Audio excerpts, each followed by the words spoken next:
ایسی بات جو سب کے لیے نفع بخش سے کوئی نصیحت ملے، دین کی بات۔ اب لونڈیوں کے بارے میں نہ اب لونڈیاں ہیں نہ کوئی عالم مانتا ہے، وہ زمانہ میں جی سمجھا دیتا ہوں، مگر فائدہ کوئی نہیں اس بحث کا، کسی کے پاس لونڈی نہیں، نہ کوئی بات ہے۔ لونڈی کیا تھی؟ لونڈی غلام ترجمہ لوگ اردو میں کر دیتے ہیں، عربی زبان میں لفظ جو قرآن مجید میں ہے وہ ما ملکت ایمانکم ہے، کہ جن کو تم نے طاقت سے حاصل کیا، میدان جنگ میں تم نے ان کو پرزنر بنایا، قیدی بنایا۔ قسمت سے بری سے جنگ ہوگی دو ملکوں کی اعلان جنگ کے ساتھ، یہ نہیں کہ سرحد پار کرے اور کسی عورت کو پکڑا ہے، باقاعدہ جنگ ہو گئی اور اس میں انہوں نے ہمارے لوگ پکڑ لیے، ہم نے ان کو پکڑ لیے۔ وہ جنگی قیدی جو نا وار پرزنر، ان کو عربی میں کہتے ہیں ما ملکت ایمانکم۔ وہ کافر بھی لے جائیں گے، ہم بھی پکڑ لیں گے، طاقت سے پکڑ لیا انہوں نے۔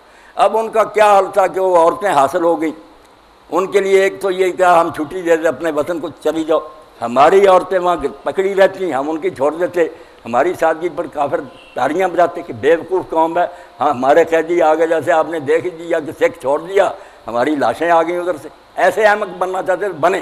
اللہ جو ہے نا وہ دین دیتا ہے جو پریکٹیکلی عمل کے قابل ہے، کہ اگر وہ بھی چھوڑتے ہیں تبادلہ کرتے ہیں تو کر لیں، جنگ ختم ہو ان کے قیدی ان کو دے دیں، اپنے واپس لے لیں۔ اب اس پر دنیا متفق ہو گئی ہے، جنیوا کانفرنس میں طے ہو گیا کہ جنگ ختم ہونے کے بعد قیدیوں کا تبادلہ ہو، وہ مسئلہ گیا ختم ہو۔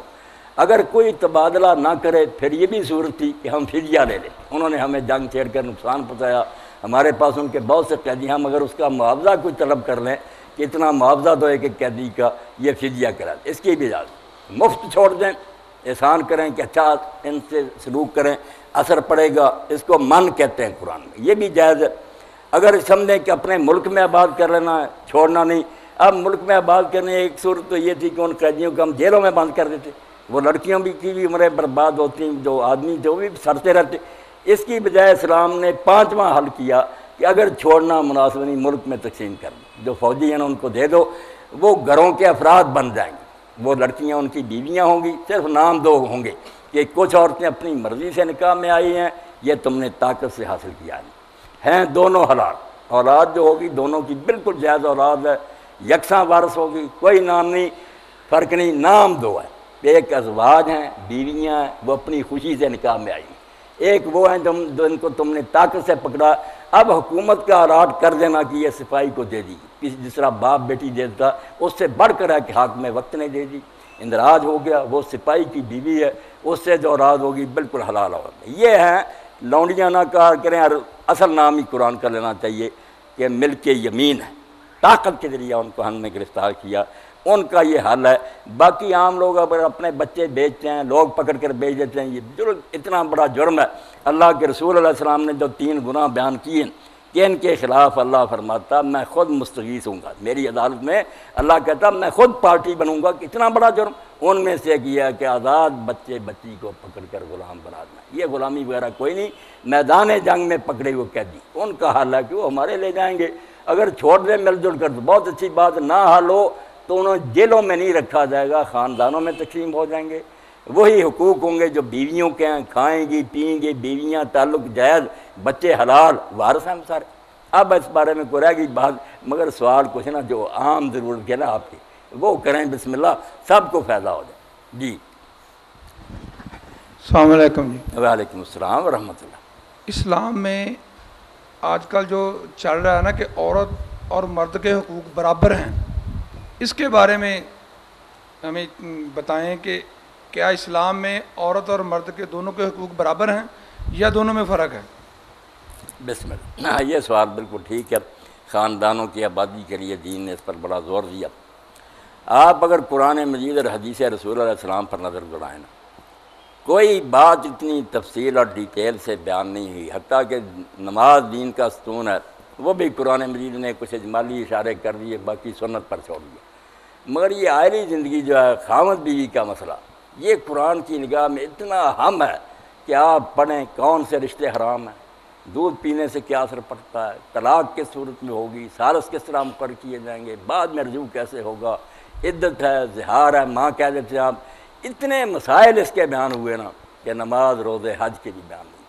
اللہ سمجھتا ہے کہ معاشرے کی بنیادی اینٹ جو ہے نا جس پر اسلامی معاشرہ استوار ہوگا وہ خاوند بیوی کا صحیح تعلق ہے۔ یہ گھر میں ٹھیک رہیں گے نا، ان کی محبت سے جنم لینے والے بچے بھی صحیح تربیت پائیں گے، ایک اچھی نسل جنم لے گی۔ اگر یہی لڑتے جھگڑتے رہیں گے آنے والی نسل کو کیا تیار کریں گے؟ اس لیے خاوند بیوی کے بارے میں جو بیان ہوا نا قرآن و سنت میں، کسی مسئلے کا کھول کھول کر اللہ نے بیان کیا۔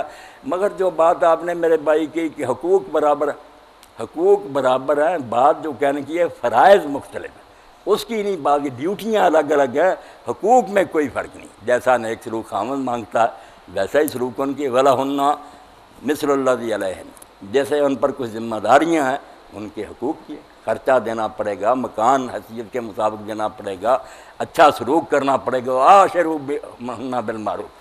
اللہ کہتا ہے جو معاشرے میں دستور ہے نا شریف آدمیوں کا، اس کے مطابق ان کے ساتھ زندگی گزارنا ہوگی، ایک ساتھی کی حیثیت، وہ نوکرانیاں نہیں ہیں، تم دونوں ساتھی بن کر رہنا ہے۔ اور بہت تاکید فرمائی اس بارے میں کہ اگر کچھ چیزوں میں تمہیں بری بھی نظر آتی ہے تو آسان تکرہوا شیئا یجعل اللہ خیرا کثیرا، اگر ناپسند بھی کرتے ہو کوئی عادتیں تو کوئی بات نہیں، کئی خامیاں تم میں بھی ہوں گی، اگر ناپسندیدگی کے باوجود تم نبھا کرو گے تو اللہ اس میں بڑا خیر کثیر دے گا، اتنے بڑے نصیب ہوں گے۔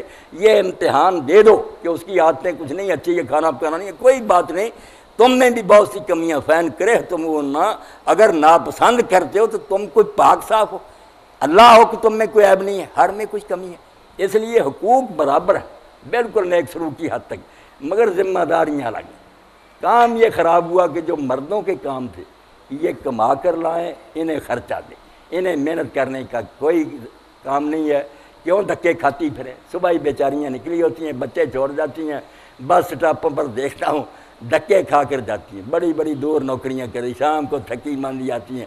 کیا معاشرت ہوگی؟ وہ مل جل کر پیار محبت کر رہنا کیا ہے؟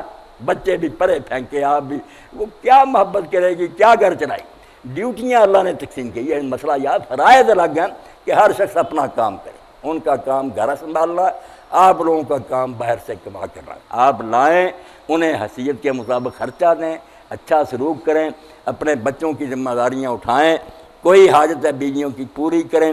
یہ حتیٰ کہ اللہ کے رسول اللہ علیہ وسلم نے یہاں تک فرمایا کہ اگر تم حلال کما کر اپنی بیوی اور بچوں کے منہ میں دیتے ہو تو اللہ اس پر بھی صدقہ کا ثواب دیتا ہے۔ تو گھر چلانا کام ہے، اب ظاہر بات ہے کہ کام تو مختلف ہوں گے، کارخانے میں اگر ہر شخص مینیجر ہی بن جائے تو کام کیسے چلے؟ کوئی مزدور ہوگا، کوئی مینیجر ہوگا، کوئی ہوگا سیل مین، اسی طرح عورتیں گھر سنبھالیں گی۔